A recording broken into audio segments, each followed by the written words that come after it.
ನಿಮ್ಮ ಮನೆಯಲ್ಲಿ 60 ವರ್ಷ ದಾಟಿದವರು ಇದ್ರೆ ಸರ್ಕಾರ ರೆಕಮೆಂಡ್ ಮಾಡಿರೋ ಈ ಕಾರ್ಡ್ ನೀವು ಮಾಡಿಸಲೇಬೇಕು.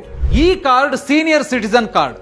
ಈ ಕಾರ್ಡ್ ನಿಂದ ಬಹಳಷ್ಟು ಉಪಯೋಗಗಳಿವೆ, ಅದನ್ನ ಒಂದೊಂದಾಗಿ ಹೇಳ್ತಾ ಹೋಗ್ತೀನಿ. ಮೊದಲನೇದಾಗಿ ಟ್ರಾವೆಲ್ ಬೆನಿಫಿಟ್. ಎಷ್ಟೋ ಸ್ಟೇಟ್ಗಳಲ್ಲಿ ಬಸ್ ಅಲ್ಲಿ ಫ್ರೀ ಆಗಿ ಸೀನಿಯರ್ ಸಿಟಿಸನ್ಸ್ ಟ್ರಾವೆಲ್ ಮಾಡಬಹುದು. ಏರ್ಲೈನ್ ಟಿಕೆಟ್ಸ್ ಅಲ್ಲಿ 10 to 15% ಡಿಸ್ಕೌಂಟ್ ಸಿಗುತ್ತೆ. ಅದೇ ತರ ಟ್ರೈನ್ ಅಲ್ಲಿ ಲೋಯರ್ ಬರ್ತ್ ಪ್ರಿಯಾರಿಟಿ ನಿಮಗೆ ಸಿಗುತ್ತೆ. ಎರಡನೇದು ಹೆಲ್ತ್ ಬೆನಿಫಿಟ್. ಎಲ್ಲಾ ಸರ್ಕಾರಿ ಆಸ್ಪತ್ರೆಗಳಲ್ಲಿ ಫ್ರೀ ಚೆಕಪ್ ಇರುತ್ತೆ, ಇಲ್ಲ ಅಂದ್ರೆ ಡಿಸ್ಕೌಂಟ್ ಸಿಗುತ್ತೆ.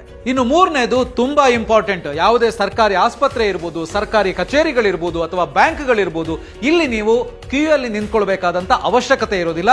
ಸೀನಿಯರ್ ಸಿಟಿಸನ್ಸ್ಗೆ ಇಲ್ಲಿ ಸಪರೇಟ್ ವ್ಯವಸ್ಥೆ ಇರುತ್ತೆ. ಹಾಗಿದ್ರೆ ಸೀನಿಯರ್ ಸಿಟಿಸನ್ ಕಾರ್ಡ್ಗೆ ಅಪ್ಲೈ ಮಾಡೋದು ಹೇಗೆ? ನ್ಯಾಷನಲ್ ಗವರ್ಮೆಂಟ್ ಸರ್ವಿಸಸ್ ಪೋರ್ಟಲ್ಗೆ ಹೋಗಿ ಸೀನಿಯರ್ ಸಿಟಿಸನ್ ಕಾರ್ಡ್ ಅಂತ ಹೇಳಿ ಸರ್ಚ್ ಮಾಡಿ.